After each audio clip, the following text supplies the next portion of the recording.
সম্মানিত দর্শক আসসালামু আলাইকুম। সবাই কেমন আছেন? আমরা আলহামদুলিল্লাহ ভালো আছি।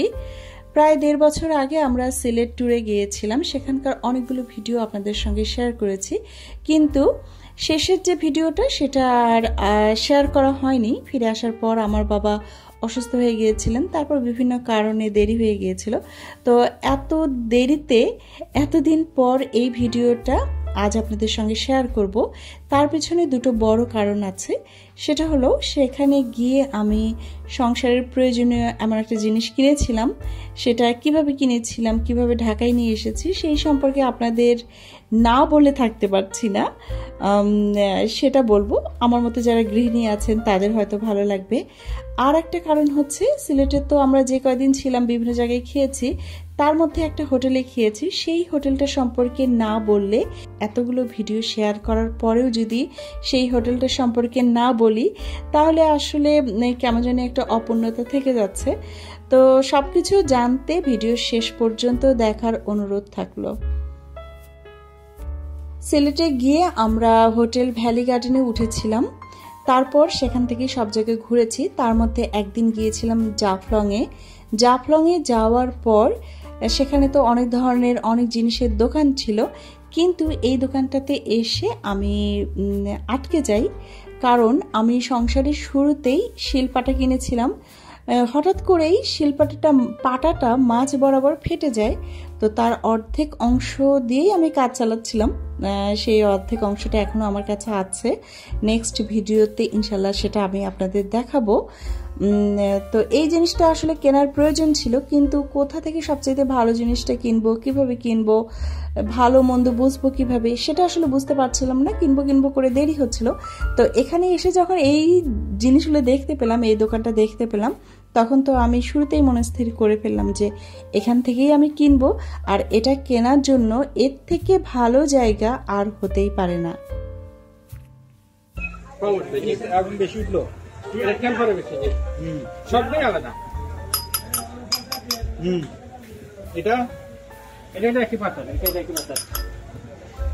আপনার ওইটা বাজানোর স্টাইলও আছে, আপনি নিজে বাজান, আপনি নিজে টান দেন, খাইয়ে নাচ কাটবেন, টান দেন ধরে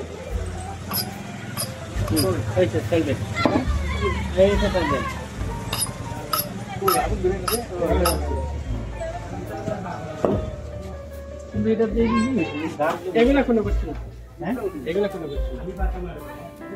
আপনি যত টেম্পার কম হবে পাথর সমান সুন্দর ফিনিশিং আসবে, আর যত টেম্পার বেশি হবে একটু না একটু বেশ কম থাকবে। এরপরে একসাথে সুন্দর পাথর আর হয় না, মেশিনে কাটা বিধা সম্ভব। কোনটা? এই যে এগুলা যদি মেশিনে কাটতো না তাহলে এরকম থাকতো। সাধারণত যেটা হয়, একটা দোকানে যদি একই টাইপের জিনিস থাকে তাহলে মানের ভিন্নতা থাকে, কম বেশি থাকে। আর এই দোকানেও সেটা ছিল। আর আমরা যারা সাধারণ মানুষ, তারা আসলে সারা জীবনে হয়তো একটা কিনি, অথবা কেউ কিনেও না। তো আমাদের পক্ষে আসলে এর মধ্যে সবচাইতে ভালো কোয়ালিটির কোনটা, সেটা বের করা খুবই কঠিন একটা ব্যাপার। তো আমরা সেজন্য দোকানদার ভাইয়ের উপরেই ছেড়ে দিয়েছিলাম যে আপনার দোকানে সবচাইতে ভালো যে পাটাটা, সেটাই আমরা নেব। তো সেটাই আমাদের দেন। তো উনি ওনার সাধ্য মতো আমাদের বোঝানোর চেষ্টা করেছেন কোনটা সবচাইতে ভালো, কেন ভালো, কি কি কারণ দেখে আমরা বুঝতে পারবো যে এটা ভালো। তো উনি যেটা বলেছেন যে যেই পাটাতে ঘষা দিলে সবচাইতে বেশি আগুন বের হবে, সেই পাটাটা সবচাইতে বেশি ভালো। আর শব্দ দিয়েও পরীক্ষা করা যায়। তো উনি সব ধরনের পাটা, সব ওনার দোকানে যে যে কোয়ালিটির পাটা ছিল, সব কোয়ালিটির পাটাই আমাদের দেখিয়েছিলেন। তার মধ্যে থেকে সবচাইতে ভালো কোয়ালিটির যেটা, সেটাই আমরা কিনেছিলাম। দাম মাত্র নিয়েছিল 500 টাকা। আমি যখন বলেছিলাম যে এই জিনিসটা আমি কিনবো, আমার কিনতে হবে, শুরুতেই তো শুনে আমার হাজবেন্ড খুবই ঘাবড়ে গিয়েছিলেন। তিনি তো কোনোভাবেই রাজি ছিলেন না। তিনি বলেছেন যে এই জিনিস আমি কিনে নিয়ে কিভাবে জাফলং থেকে সিলেটে যাব, সিলেট থেকে কিভাবে ঢাকায় ফিরবো। উনি এটা একদমই রাজি ছিলেন না। পরে আসলে খুব একটা সমস্যা হয়নি। আমরা জাফলং যেদিন ঘুরতে গিয়েছিলাম, সেদিন জাফলং সহ আরও কয়েকটা জায়গায় ঘুরেছি। তো মাইক্রো বাস ভাড়া করেছিলাম। শিলপাটাটা কেনার পরে আমরা এটা মাইক্রোতে রেখেছিলাম, রেখে বিভিন্ন জায়গায় ঘুরেছি। ঘোরার পরে যখন হোটেলে এসে পৌঁছেছি, তখন এটা সম্পূর্ণ হোটেল কর্তৃপক্ষের দায়িত্বে চলে গিয়েছিল, কারণ আমরা তাদের বলেছি যে এই জিনিসটা আমরা ঢাকায় নিয়ে যেতে চাই, কিভাবে নিয়ে যাব আপনারা একটা ব্যবস্থা করেন। তখন ওনারা ওনাদের হোটেলের যে লন্ড্রি ব্যাগ থাকে সেই ব্যাগে এটা তুলে দিয়েছিলেন, ডাবল করে দিয়েছিলেন, যেহেতু জিনিসটার অনেক ওয়েট, কোনোভাবে যেন ছিঁড়ে না যায় সেই ব্যবস্থা করে দিয়েছিলেন। ওনারা খুব যত্ন সহকারে আমাদের লাগেজের সাথে এটা তুলে দিয়েছিলেন। যতক্ষণ আমরা হোটেলে ছিলাম, মানে হোটেল থেকে বের হয়ে আসার আগ পর্যন্ত ওনারা এটা যত্ন করেছেন। ওনারা এটা সযত্নে আমাদের লাগেজের সাথে সুন্দরভাবে রেখেছিলেন। এটা ছিল জাফলং থেকে হোটেল পর্যন্ত শিলপাটা নিয়ে আসার গল্প। তারপর আমরা যেভাবে ঢাকায় ফিরেছি, আমাদের লাগেজগুলো যেভাবে ঢাকায় ফিরেছে, শিল্পাটাও আমাদের সাথে সেভাবে ঢাকায় এসেছে।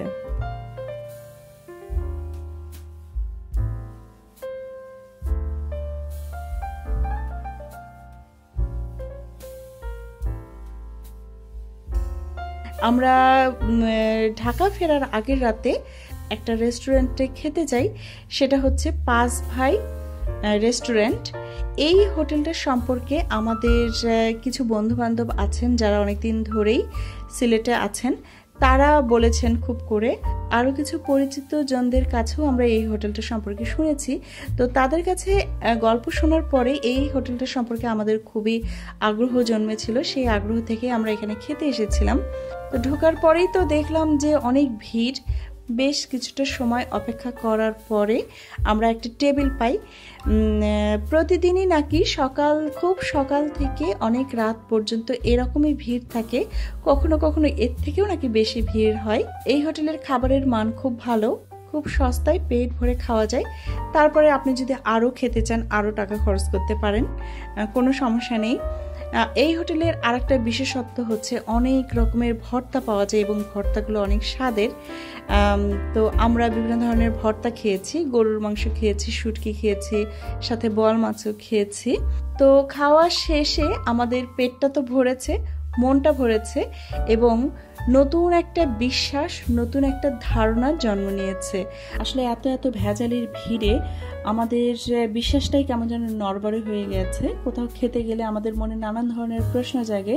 তবে এই হোটেল অনেক দিন ধরেই মানুষের সেই বিশ্বাসের জায়গাটা অর্জন করে রেখেছে।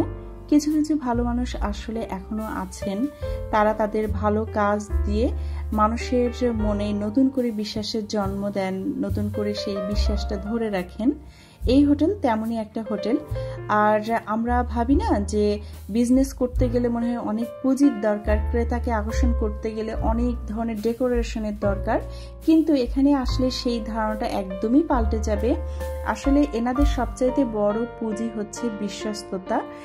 আর এখানে ডেকোরেশনের কোনো বাহুল্য নেই, একদমই সাদামাটা, কিন্তু তারপরেও এখানে অনেক মানুষ আসেন, খান, কারণ মানুষ আসলে দিন শেষে ভালো কিছু পেতে চায়, সেটা এখানে আসে পান। বিশ্বাসের জায়গাটা তারা সেইভাবেই অর্জন করেছেন। আর এখানকার যে স্টাফরা ছিলেন তারাও খুব ভালো ছিলেন, তাদের কথা না বললেই নয়। তো সব কিছু মিলিয়ে আমরা এখান থেকে খুব ভালো লাগার একটা অনুভূতি নিয়ে বেরিয়ে আসি। তো ভাবলাম যে এত একটা সুন্দর রেস্টুরেন্টে খেলাম, এটা সম্পর্কে আসলে না বললে আমার সিলেট ট্যুরের এই যে ভ্লগগুলো, এটা আসলে অসম্পূর্ণ থেকে যেত।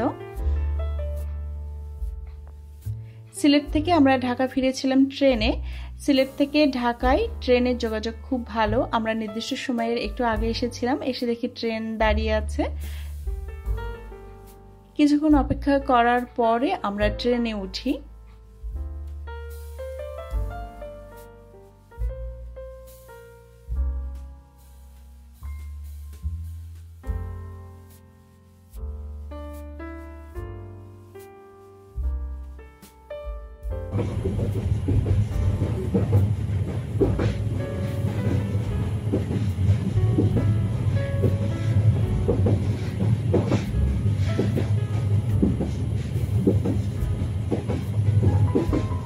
ট্রেনের এই শব্দটা তো খুবই ভালো লাগে, তাই রেখে দিলাম।